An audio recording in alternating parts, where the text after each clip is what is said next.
नमस्कार साथियों, आज हम बात करेंगे एक ऐसे विषय में जो आप सभी के अंदर एक स्वीकार भाव पैदा करने की कोशिश करेगा। इसे एक कहानी के माध्यम से समझते हैं। तो दोस्तों, एक घने जंगल में सभी जानवरों की एक सभा लगी थी, जिसमें शेर, हाथी, लोमड़ी, तोता, कछुआ और कई अन्य जानवर वहां उपस्थित थे। चर्चा का विषय था, क्या किसी को आलोचना करने का अधिकार होना चाहिए?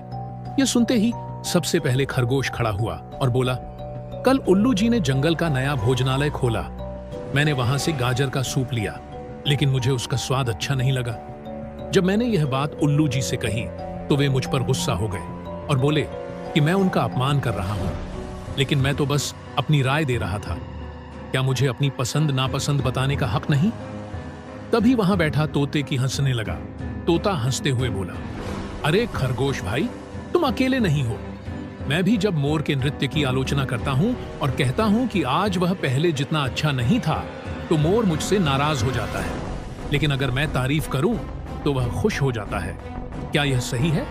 यह सब सुनने के बाद सभा में उपस्थित शेर ने गंभीर स्वर में कहा, आलोचना का अधिकार सभी को होना चाहिए, लेकिन आलोचना हमेशा ईमानदारी और अच्छे उद्देश्य से होनी चाहिए।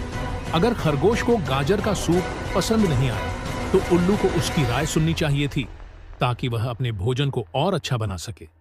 इसी तरह अगर मोर का नृत्य पहले जितना अच्छा नहीं था, तो उसे अपनी कला सुधारने के लिए आलोचना को स्वीकार करना चाहिए था। राजा शेर कितना खाने के बाद ही चतुर लोमड़ी आगे आई और बोली, लेकिन आलोचना और अपमान में फर्क होता है। अगर कोई सिर्फ मजाक उड़ाने या गुस्सा दिलाने के लिए कुछ कहता है, तो वह आलोचना नहीं बल्कि ताना होता है।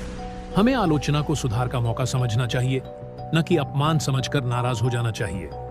तो दोस्तों, सभा के अंत में सभी जानवरों ने यह निर्णय लिया कि हर किसी को आलोचना करने का अधिकार है, क्योंकि यह चीजों को बेहतर बनाने में मदद करती है। आलोचना को खुले दिल से स्वीकार करना चाहिए, बजाय इसके कि उससे नाराज हुआ जाए। आलोचना का उद्देश्य सुधार होना चाहिए, न कि अपमान या हानि पहुंचाना। अगर कोई आलोचना करता है तो हमें उसे समझना चाहिए और सुधार की कोशिश करनी चाहिए। इसके बाद उल्लू ने खरगोश को बुलाया और कहा, भाई खरगोश, अगली बार मैं सूप का स्वाद और बेहतर बनाने की कोशिश करूंगा।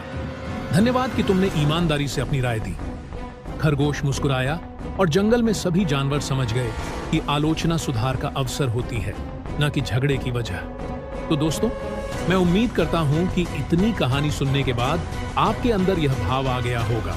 नहीं तो कुछ समय बाद आ जाएगा कि यदि हमसे कोई कुछ कह रहा है, तो एक बार हम उस पर विचार करके जरूर देखें, क्या यह वास्तव में सही है